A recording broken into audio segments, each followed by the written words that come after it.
Welcome back. Now, this always daunted me. In the 11 years I've been riding motorbikes, I've not yet done valve clearances, but take my time, follow the steps, there's nothing to worry about.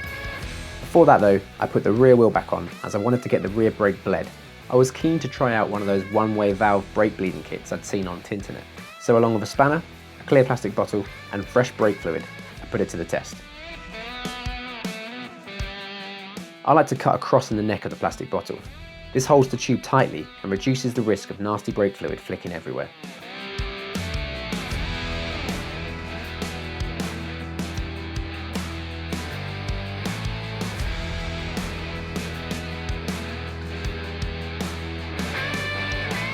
It's a good habit to stuff rags around the reservoir.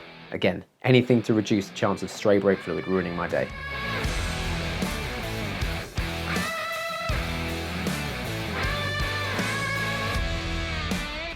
The idea of this valve is you don't need to use the traditional pump, crank open, release, crank shut technique.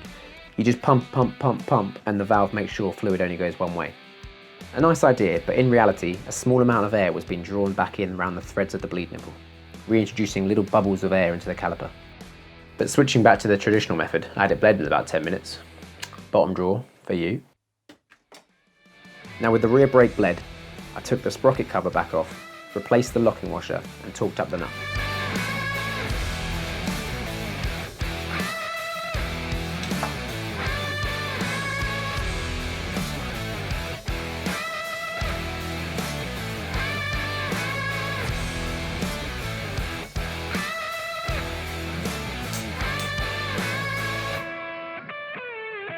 So the valve clearances should always be checked on a cold engine, and judging by the amount of layers I'm wearing, I figured we were fine. Once the cover bolts were off, a few gentle knocks with the rubber mallet were enough to lift it off.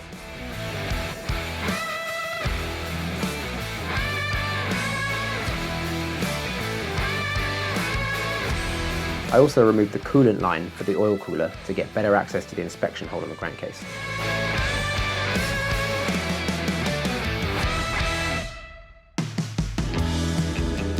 With the bike in top gear, I slowly turned the rear wheel forwards until the cam lobes of cylinder 1 were pointing away from each other like so. And with some fine tuning, I aligned the pointer with the T marker on the crankshaft web. The timing markers on the camshafts and caps lined up too. This meant cylinder 1 was at top dead centre of its compression stroke, meaning I could check all the clearances for that cylinder. I used a tapered feeler gauge to determine the exact clearance for each intake valve, noticing a slight drag when I had the right size. Then I did the same for the exhaust. I turned the engine half a turn to allow me to measure cylinder 2 and repeated the whole process for cylinders 3 and 4. I sketched a basic diagram and took note of the measured clearance for each valve on every cylinder. And because I'm a nerd at heart, I made a spreadsheet that turned them red if they were out of spec. Yeah, so they were all out, way out. So then I had to determine the existing shim sizes to work out what I'd need to install to get the required clearance. I cracked the cam chain tensioner bolt before removing it. Then I began cracking the bolts on the bearing caps, working from the inside out, being careful to only go a small amount at a time. I didn't fancy replacing the entire cylinder head if a cap cracked. I took the upper cam chain guide off and laid everything down on the bench in the correct orientation. These parts have all worn into their positions, so I didn't want to mix anything up when reassembling. I fixed a small bungee to the frame to hold the chain taut and remove the intake camshaft. Removing the small dowels made this a lot easier.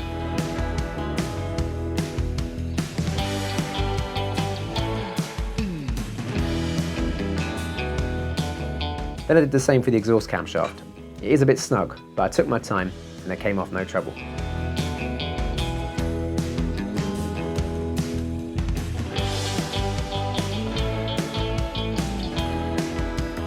Then I stuffed some clean rag around the cam chain to ensure nothing could fall into the crankcase.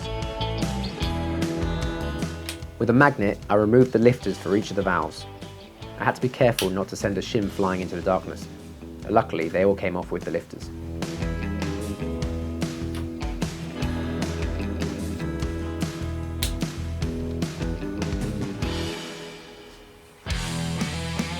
I laid them out on the diagram next to the measurements I took before.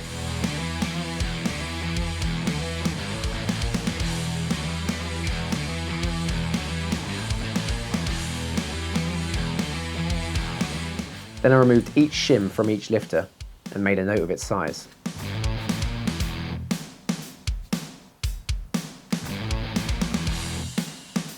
It's a good idea to measure them to check that they are actually the size they claim to be. In the Haynes manual, there's a handy chart to determine the required shim based on the measured clearance and the current shim size. But remember, I'm a nerd, so I put the current shim sizes into my spreadsheet where I could work out the required shims. And then it could calculate the projected clearances and I could check they're on the right side of the tolerance.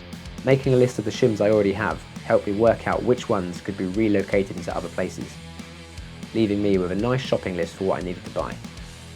There's really no need for this level of nerdiness, but if you're sad like me, I've put a link in the description for a template if you want to use it yourself. I lived off omelettes for a few weeks to gather enough egg boxes to make this handy organiser. Consulting my spreadsheet, I put the shims into their respective egg hole.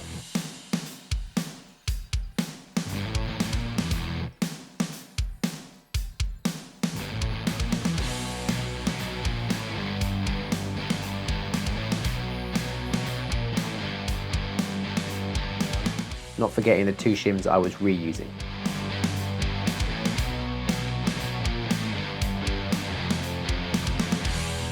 One last check that everything was in the right place before putting each shim into its home on top of the valve stems. Now these don't want to go in dry, so I used Reassembly lube as it was slightly tackier than engine oil, which helped to keep things in place.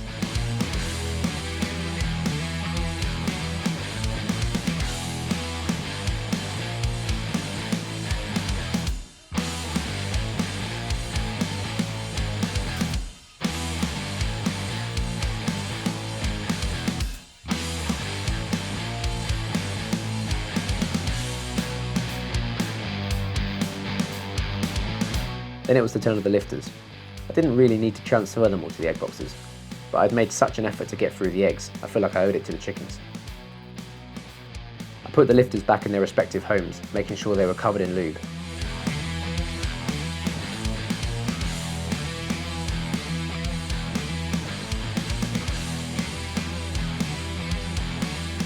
It was really satisfying pushing them in, as they are such a perfect fit. They even made a nice noise, listen. Once they were all in, I took the rag out from around the cam chain and smeared some more assembly lube in the bearing surfaces.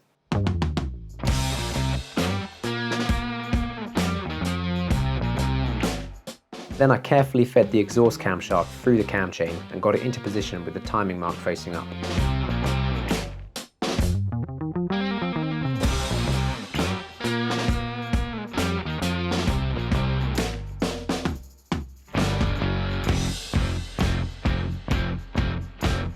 Then the same with the intake camshaft.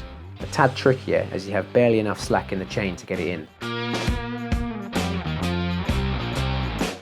It took some fiddling about, but eventually it settled in.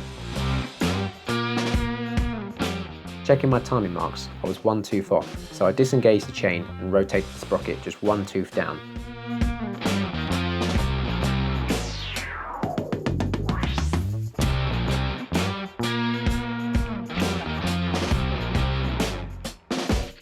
Another wiggle and a jiggle and it will settle back in.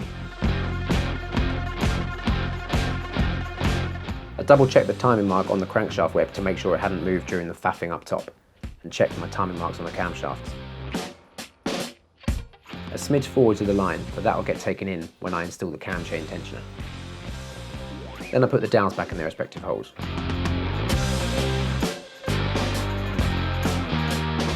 Then I began laying the bearing caps back into place. Again, starting with the inside and working out.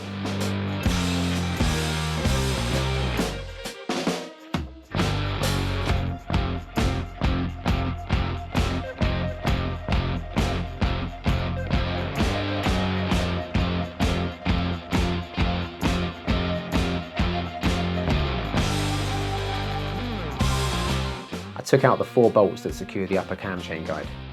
I tied them up in stages, keeping them even and working inside to out before torquing them up to spec.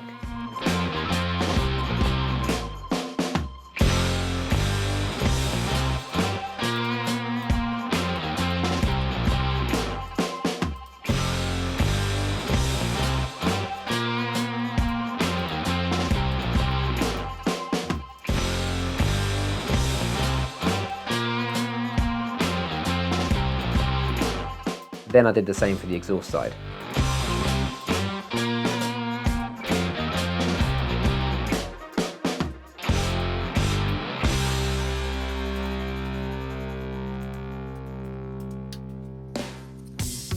Before I installed the tensioner, I removed the bolt and spring and reset it by pressing on the small release catch.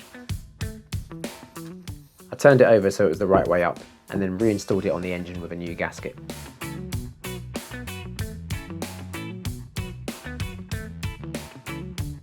Once I'd installed the tensioner spring and torqued the cap bolt up to spec, I poured fresh engine oil over the chain, checking that my timing marks were now bang on. Then I reinstalled the cam chain guide before torquing down the last 4 cap bolts. I gently rotated the engine by hand to make sure nothing was fouling.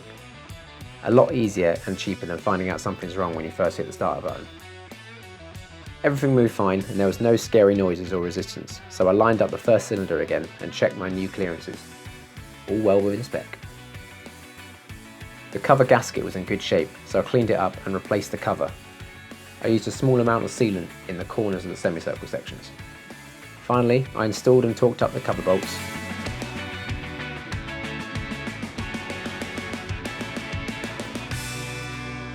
And replaced the inspection cap on the crankcase.